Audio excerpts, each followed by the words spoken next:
and let you know that there is a definitive blueprint that you can follow to achieve success, prosperity, longevity, and peace of mind. Listen to me. I would love to work with Eddie. Eddie won't return my calls, so maybe one day we'll have a conversation. But I think Eddie got to a place in his life, he's like, look, I've done it all, I've seen it all, peace out. Yeah, we riding around this Tyler Perry studio. I ain't even gonna lie to you. Like, I never even seen nothing like this. Eddie Murphy is back at it again, but this time he is revealing why Tyler Perry is next on the FBI's list of names. So we were sitting in the service and I leaned up toward him and I said, I've just been touched to give $1 million. And the reason?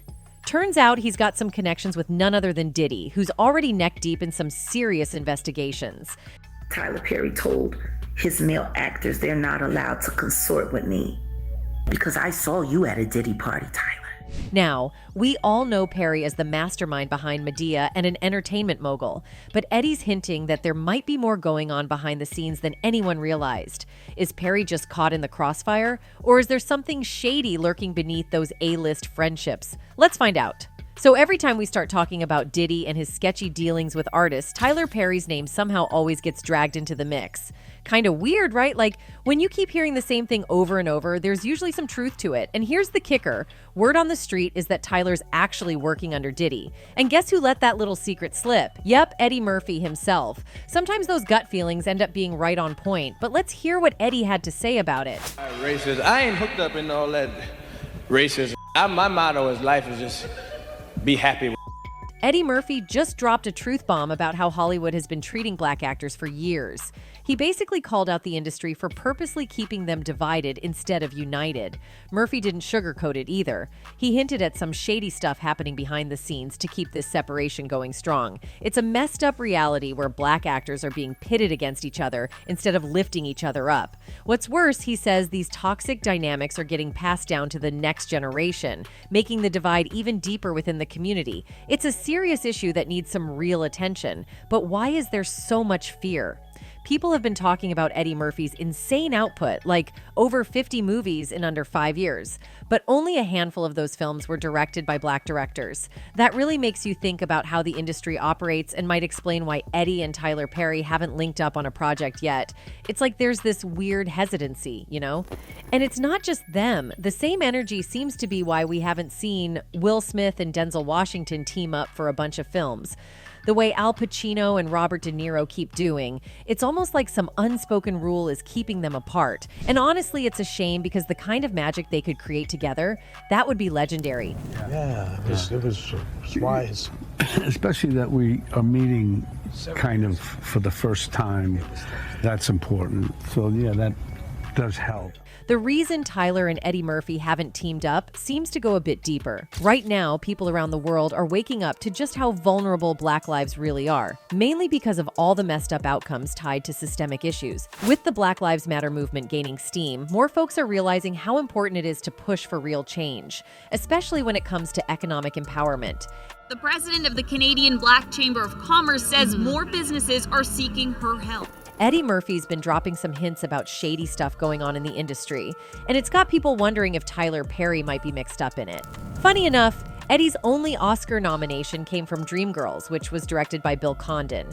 And in interviews, Eddie even admitted he didn't give that role the same effort he puts into his comedy work. It's like he's low-key exposing how things can get pretty twisted behind the scenes in Hollywood. One of the greatest, funniest people of all time was George Carlin, and he received this award posthumously.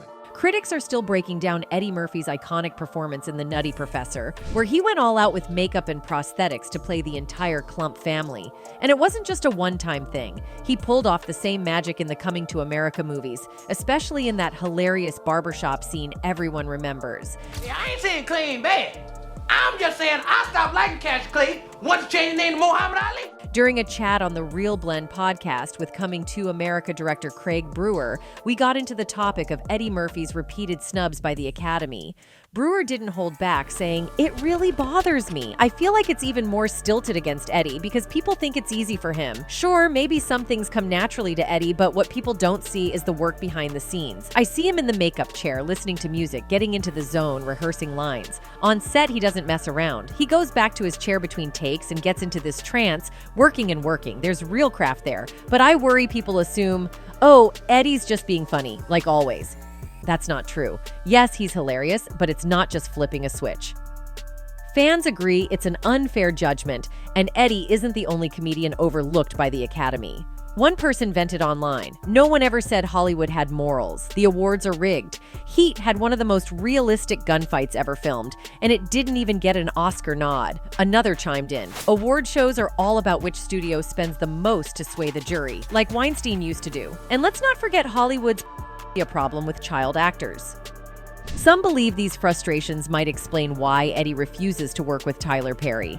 One Twitter user didn't hold back, blasting Perry's movies as biased and even making a video calling them trash for the world to see. And it sounds like she's got a lot more on her mind too. I'm not a Tyler Perry fan, so this is what I got to say. It's funny how he got all this money to do everything but the right thing. The woman didn't stop there. She boldly claimed that Tyler Perry has a fear of white people, suggesting it influences how he makes his movies and the choices he makes. Her strong statement gained some traction, and others jumped in to share their thoughts on Tyler and his work. And they said they loved the script, but they wasn't sure how the film was going to turn out, so they passed. These videos imply that there might be a hidden truth beneath the surface. The question arises, what could be Tyler Perry's secret that has led some dark-skinned actors to decline working with him? Tyler Perry has certainly made a huge impact, rising from the Atlanta theater scene to dominating the box office with his Medea series. But like any success story, his journey hasn't been without its bumps and controversies. There are whispers that Perry's ego may have gotten a bit out of hand, leading to clashes with big names like Oprah. In Hollywood, the game can be cutthroat, and sometimes you have to get a little ruthless to succeed. And it seems Tyler Perry isn't above that kind of pressure. When I'm hearing all this noise, man, it was crazy because there were no black people on television. Before diversity became a thing, Tyler Perry was the only one out there for a long time. Tyler Perry's leap into television with his sitcom House of Pain was a major move, but it came with its fair share of drama. When he was negotiating a syndication deal and a spin-off series called Meet the Browns, things got a bit messy. According to Deadline, Perry fired 4 writers who were asking for union contracts, which set off some serious outrage in the industry. Writer Terry Jackson didn't hold back, saying, "We were good enough to create over 100 episodes, but now that it's time to benefit from the syndication and spin-offs, he decides to let us go unless we accept a terrible offer." Perry's response? He pretty much said he'd just take over all the writing himself. But that wasn't the end of the union clashes. In 2015, actor unions SAG-AFTRA and Actors Equity banned their members from participating in Perry's stage play Medea on the Run because his production company refused to sign union contracts. It seems like Perry is all about raking in as much cash as possible, but not everyone is on board with his approach. There's a camera on you, baby. Is there a camera on me right back behind you? Oh, hello, praise the Lord. We'd like to tell everybody in Dallas that we are on our way. Thank you. After the success of House of Pain and Meet the Browns, African-American journalist and cultural critic Jamilah Lemieux wrote an open letter to Tyler Perry that was published by NPR. In her letter, Lemieux shared her unease with Perry's reliance on stereotypes in his work. She expressed her thoughts saying, "Through her, the country has laughed at one of the most important members of the Black community, Mother Dear, the beloved matriarch. I just can't quite get with seeing Mother Dear played by a 6'3" man with prosthetic breasts flopping in the wind. Our mothers and grandmothers deserve much more than that. Heck, our fathers and grandfathers deserve more. Mr. Perry, you have told the Hollywood old guard to kiss your backside, and I appreciate that, brother. But many Black folks have expressed some of the very same attitudes about your work that white critics have." Acclaimed director Spike Lee is also among the notable figures who have criticized Tyler Perry for his use of stereotypical characters. Lee has been vocal about this issue, openly addressing his concerns with Perry's approach to storytelling. Well, I still think there a lot of stuff that's on today is coonery buffoonery. And I know it's making a lot of money. Spike Lee pointed out that movies filled with stereotypes are part of why folks like Tyler Perry are breaking records. He thinks the industry could really up its game by steering clear of those biased, one-dimensional flicks that just don't cut it. Breaking records, but we could do better. Tyler Perry's way of casting and creating characters has caught viewers' attention, sparking conversations about his business strategy. Some people feel that he often casts dark-skinned actors as the villains, while making white-skinned characters the heroes in his films and shows. This viewpoint has led to some pretty heated discussions among his audience. Pitiful black woman being abused by a no-good, dark-skinned man, and then saved and rescued by the perfect light-skinned man. During an event, Chris Rock called out a recurring theme in Tyler Perry's movies, highlighting how there's often a lack of kind and respectful black boyfriends in his films. He made his point by referencing Tupac Shakur, suggesting that Perry's movies could benefit from more diverse character portrayals. Rock quipped, "Tupac might be a political leader if he were alive, but then again, Tupac might be in a Tyler Perry movie right now. You never know. He might be the bad, dark-skinned boyfriend in a Tyler Perry flick." Rock was pointing out that Tupac was a legendary and influential rapper during his time, but if he ever landed a role in a Tyler Perry movie, it's likely he wouldn't be cast as a hero given Perry's usual casting choices. He went on to say, "I'd hope he's a senator, but he might just be kicking Jill Scott down a flight of stairs. In Tyler Perry movies, there's always this pattern." Rock's perspective echoed Spike Lee's criticism, as both emphasized that some popular films might find success due to Tyler Perry's biased casting and storytelling choices. They raised important questions about how this kind of ideology affects the film industry as a whole. So we're going back to Mantan Moreland and sleep and eat. Yet, if those films, we're talking about Tyler Perry. When you dig deeper into the entertainment industry, it's evident that colorism has been an issue lurking in the shadows for way too long. Hollywood has especially faced a lot of heat recently, with media-driven campaigns and hashtags making waves from Twitter to TV news. While there have been plenty of scandals, it's important to remember that one of the first big names to draw negative attention to the industry was Harvey Weinstein, who was convicted of S offenses. In 2017, a flood of SA allegations came to light, exposing the darker side of Hollywood's culture. There's a new documentary that is all about the dark side of Hollywood and how some power players allegedly use their positions to prey on young, aspiring actors. And this ultimately made moguls like Diddy. While Tyler Perry has carved a prosperous path within the gospel play realm, he's effectively extended his triumph to the film industry, bringing his contemporary portrayal to a larger cinematic canvas. It's a stage play. It's like Broadway, just with black people. Remarkably, his latest book, Don't Make a Black Woman Take Off Her Earrings, even secured a spot on the prestigious New York Times bestsellers list. This prompts an inquiry. What underlies this phenomenon? Why do these artists engage in acts that seemingly emasculate themselves? And why does the audience eagerly embrace the spectacle of the black man being subjected to such humiliation? The portrayal of black masculinity in a more feminine context could potentially lead to a perception of reduced threat and increased ease for certain individuals. Such cross-dressing depictions of black men might function as a way to counterbalance the dominant and forceful image commonly associated with hip-hop culture. Over the span of several years, it's been reported that Hollywood played a significant role in perpetuating various stereotypes, unfortunately contributing to the shaping of public perception about black individuals for a significant part of the audience. During this time, a debate emerged, suggesting that due to the limited opportunities within the entertainment industry, black artists often felt compelled to take on stereotypical roles as a way to sustain their livelihoods.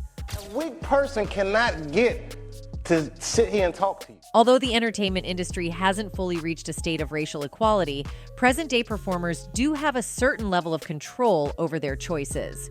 What remains puzzling in the context of these current figures is their seeming openness to adopt cross-dressing roles, with Kevin Hart's name particularly prominent in this regard.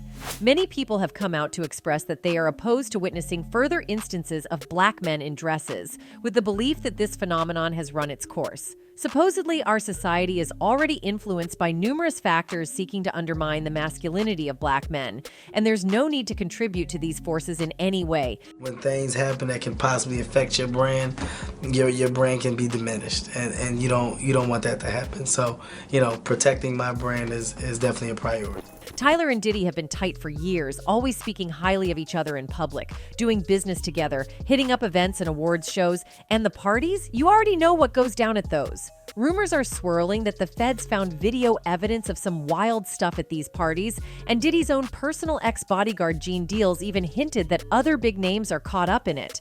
Could Tyler be one of them? But all this is bigger than Diddy. It's bigger than Diddy, bro. Cause you know who else they was doing investigation on?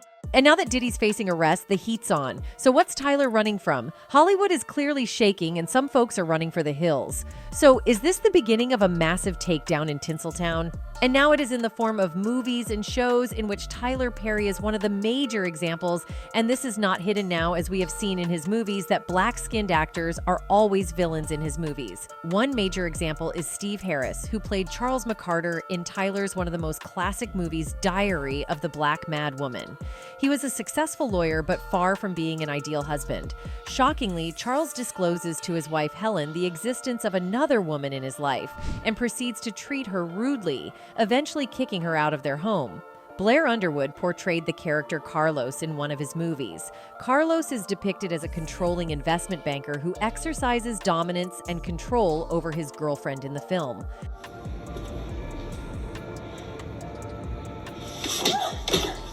Must be out your mind. Blair Underwood, known for his role in LA Law, has been a prominent figure in Hollywood for over 4 decades. His career began in the 1980s, and he has seen different phases as a black actor in the industry.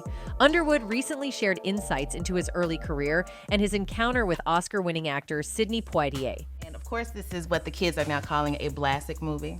Black classic movie. Isn't that cute? Isn't it cute? I heard that. I like that. A classic movie. A classic. Okay.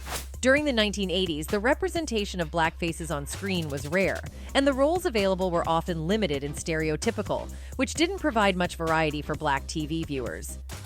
Blair Underwood personally witnessed these challenges.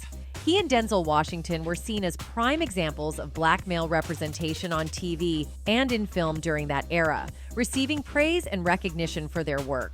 You know, these 4 black women in the hood, and like, now we're gonna do girls in the hood, and there was a little pushback. Like, why they only want to see us as slaves or in the hood and Hollywood? The challenges of limited and stereotypical roles for black actors seemed to persist into the 1990s.